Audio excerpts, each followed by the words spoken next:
আমাদের প্রতি বছর মানুষের প্রতি একটা কমিটমেন্ট থাকে, বিশেষ করে যেহেতু ডায়মন্ড হারবার লোকসভার আমি নির্বাচিত সাংসদ, কিন্তু সেবাশ্রয়ের এটা দ্বিতীয় অধ্যায়।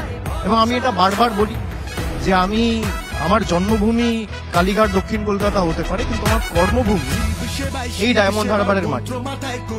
ঈশ্বর যদি মৃত্যুর পরে কোনোভাবে বিলীন না করে দেয়, তাহলে বারবার আমি মাটিতেই ফেরত আসার কথা ভাববো এবং ঈশ্বরের কাছে প্রার্থনা করবো। আমি এই মাটির কাছে চিরকৃতজ্ঞ।